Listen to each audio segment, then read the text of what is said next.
Datang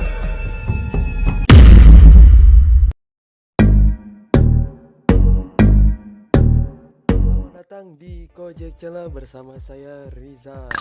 Dan di video kali ini seperti biasa kita akan mereact kembali serial One Piece yang terbaru, yaitu di episode 927. Dan seperti biasa dong, bagi kalian yang baru di channel ini, silahkan klik tombol merah di bawah, tombol subscribe sebagai bentuk support untuk channel ini agar terus berkembang. Dan jangan lupa juga untuk klik lonceng notifikasinya agar selalu mendapat update video terbaru dari channel ini. Tanpa perlu berlama-lama lagi, langsung kita ke pembahasannya. Baik, langsung saja kita bahas episode 927 ini. Kembali melanjutkan episode yang sebelumnya, yaitu di episode 926, dimana masih di skin Big Mom yang terdampar di Pantai Kuri. Di episode kali ini juga saya merumuskan ada 5 poin penting yang terdapat di episode ini. Langsung saja saya bahas, oke? Yang pertama, poin pertama, Chopper menamai Charlotte Lin atau Big Mom dengan sebutan Olin. Nah, nama Olin itu sendiri mungkin diambil dari nama asli Big Mom, cuman ditambah satu huruf aja, O, jadi Olin. Gak diulang-ulang, nggak Olin tapi Olin. Nah, di skin ini terjadi di menit 4 menit 14 detik sampai 6 menit 12 detik. Berai sekalian, pada rentang waktu 4 menit 14 detik sampai 6 menit 12 detik. Di sini ada skin di mana ada 4 orang yang bersama Big Mom. Big Mom ini kondisinya lupa ingatan, sehingga ya saat ini masih aman-aman aja. Coba kita play.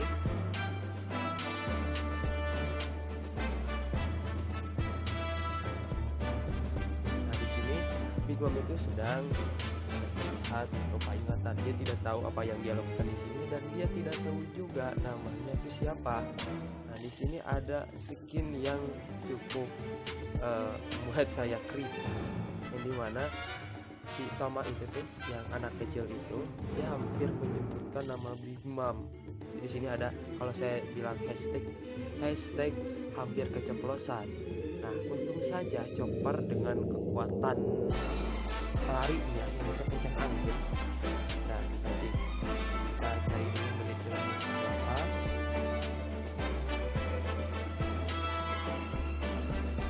Nah, di menit ini Chopper langsung shock dan langsung. Nah,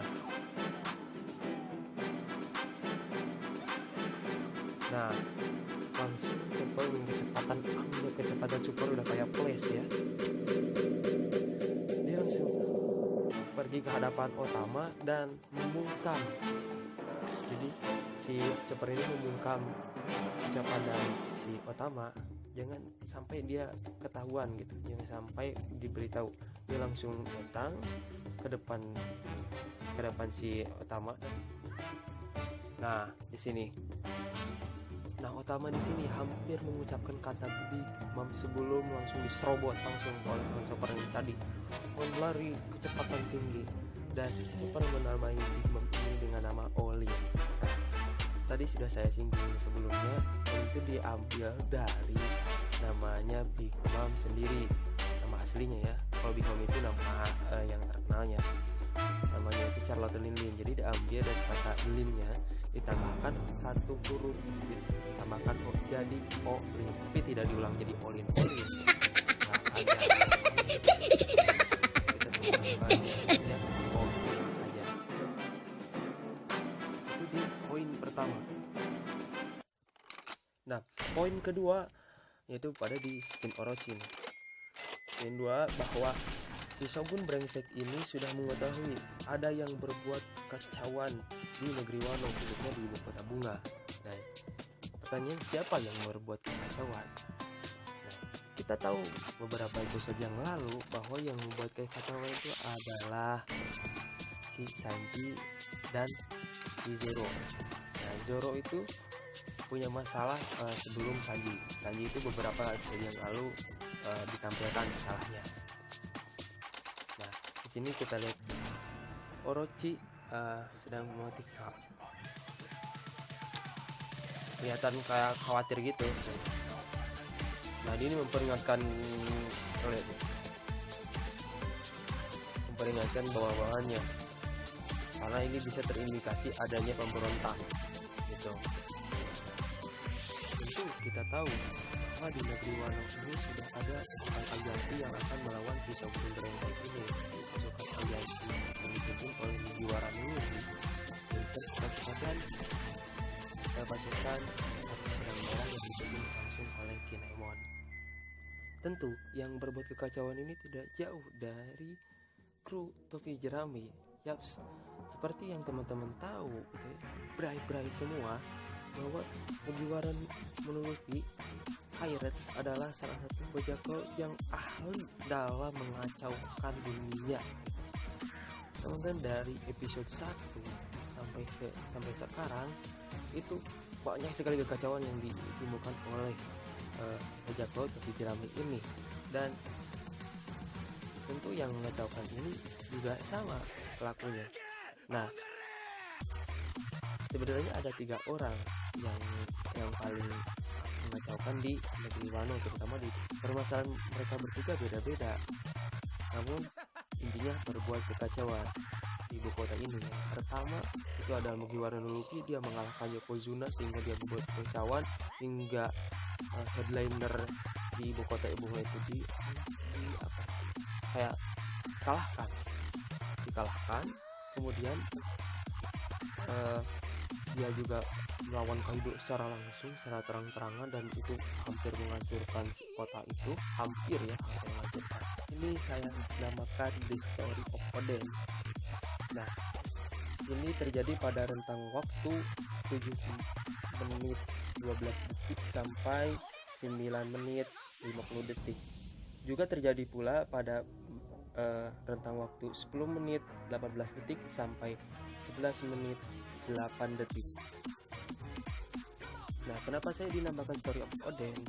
Karena seperti yang teman-teman lihat di subtitlenya juga menjelaskan tentang Kozuki Uden yang 20 tahun lalu dikalahkan oleh Shogun Berengsek ini. Nah, pada saat 20 tahun yang lalu, istrinya yaitu Amatsuki Toki sudah meramalkan bahwa 20 tahun yang akan datang akan adanya pemberontakan, akan adanya orang atau seseorang dari dunia manapun itu akan mengalahkan shogun ini dan akan membinasakan itu. Skin ini sangat penting karena di beberapa episode kedepannya pembicaraan ini akan berkaitan dengan cerita nantinya pada saat perang di Onigashima. Kenapa bisa ingin memberontak, kenapa si sarung pedang merah atau pengawal Oden ini ingin sekali menurunkan tahta shogun yang sekarang dijabat oleh Shogun Orochi Berengsek ini. Nah, inilah alasan mereka itu. Pada poin selanjutnya, yaitu di poin keempat nih, terjadi pada rentang waktu 12 menit 2 detik sampai 23 menit 6 detik. Ini sampai selesai ya di episode. Nah, di sini ada 2 poin sebenarnya, nanti saya akan bahasnya poin 4 dulu. Dan di sini inti dari episode ini, atau bisa dibilang jantungnya episode ini, yaitu kemarahan Orochi. Ini sesuai dengan judul si monster Orochi ngamuk ya, mengarah gitu. Nah, Orochi ngamuk di sini karena dia sudah selesai bercerita. Tiba-tiba saja ada yang ketawa. Oke, kita lihat yang ketawanya di skin mana ya, di menit berapa. Nah, di sini. Bentar. Bukan yang di sini. Kita lihat. Oke, ketemu. Nah, di menit ini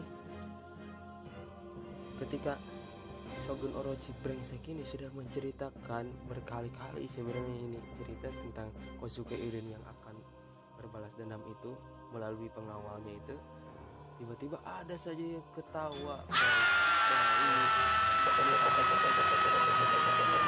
Saat si Shogun ini sudah bercerita kayak gitu, memang sih pengawal juga udah tahu, cuman gak sekencang ini. Nah coba kita lihat, nah parah ketawa. Orang lainnya pun termasuk si Shogun Orochinya pun langsung terkaget siapa yang ketawa keras-keras sampai terdengar oleh semua orang. Dan sinilah mulai kemarahan Orochi mulai memuncak. Kan gini, teman-teman mungkin pernah mengalami ketika teman-teman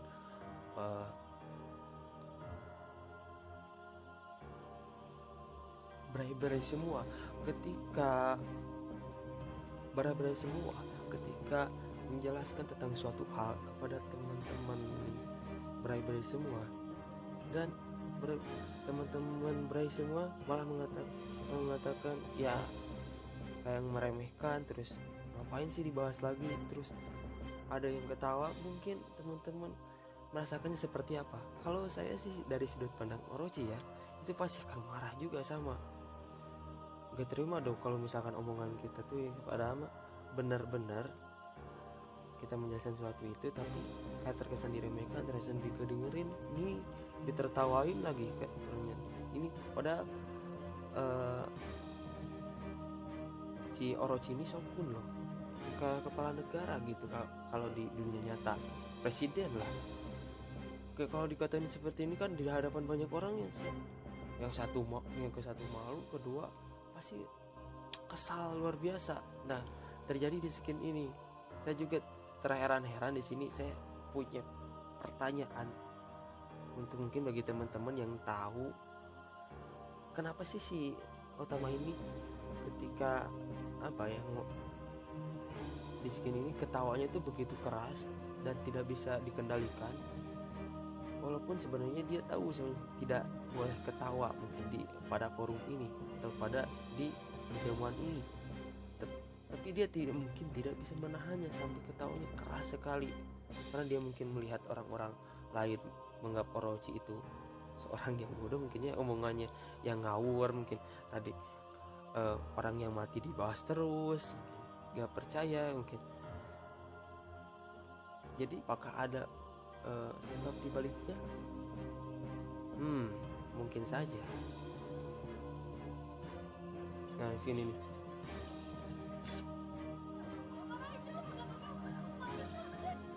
parah nih, sudah segini nih si Otama ini hampir aja dibunuh, tapi skin ini. Nah di sini Otoko dalam bahaya, dia akan dibunuh oleh si Orochi ini. Tapi untungnya ada si Oiran itu, karena kan si Otoko ini bekerja untuk Oiran, jadi Oiran itu membantu si Otoko ini. Untungnya gak dibunuh di sini. Oke, lanjut ke poin selanjutnya yang terakhir nih. Nah di poin terakhir ini masih berkaitan sih di poin kedua sampai poin keempat. Nah ini berkaitan juga yang poin terakhir, yaitu saya namakan perubahan Orochi ke Devil Fruit-nya. Nah Orochi sendiri makan buah iblis Hebi Nomi tipe Asian Zuan model Yamatana Orochi. Nah di sini Orochi tidak memakan buah iblis Smile seperti yang pada para teori anime mengungkapkan, tapi dia benar-benar murni makan buah iblis Asian Zuan tipe yang cukup langka dan legendaris. Dan saya bingung untuk melihatnya ini apakah naga ataukah ular gitu. Lihat aja ya. Nah di sini sudah mulai berubah ke bentuk si buah iblisnya, ya. Wah, orang-orang di sana udah pada, dan Momonosaki seperti tidak ada gentar gitu. edan sih ini.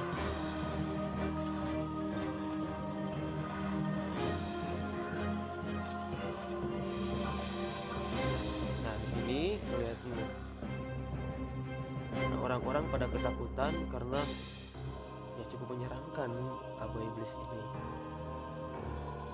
Perumpam ini ya kelihatannya.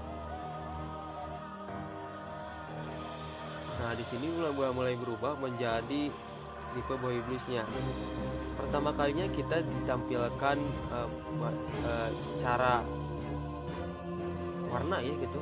Sebenarnya sudah ditampilkan beberapa episode yang lalu, tetapi memang tidak diperlihatkan secara warnanya. Jadi hanya dalam bentuk siluetnya aja gitu. Sudah dikenalkan. Oke, lihat aja ya. Nah, di sini dilihatkan jadi mode tipe buah iblisnya. Nah, pada adegan ini pula saya punya pertanyaan kedua bagi teman-teman mungkin yang tidak tahu atau siapapun mungkin yang bisa menjawab ini. Kenapa si Komonsaki ini begitu tenang sehingga dia ketika berhadapan si Sukumerisik ini tenang aja? Apakah dia ada maksud? Nah, itu mungkin ada dia ada plan mungkin. Ini. Terus yang kedua ada nama tadi Yakuza Yoshiro, dia juga cukup misterius menurut saya. Dia sepertinya ada merencanakan sesuatu dari ini, dari skin ini, dari yang tadi saya sudah sebutkan tentang waktunya itu. Skin ini berakhir ketika Komonsaki sedang dikunyah oleh Orochi, saking kesalnya Orochi. Nah, kemungkinan di episode selanjutnya akan menjelaskan atau menampilkan atau menceritakan kembali Komonsaki sedang dikunyah ini dan aksi bos Yakuza Yoshiro ya ini tempat ya, kerja dari si Komonsaki ini. Oke, benar-benar sekalian, mungkin itu saja pembahasan untuk kali ini. Jangan lupa klik subscribe-nya, tombol merah di bawah. Thanks for watching and see you in the next videos. And jangan lupa, don't forget, stay at home please, okay? Agar kita terhindar dari pandemi corona yang sedang merebak di Indonesia ini.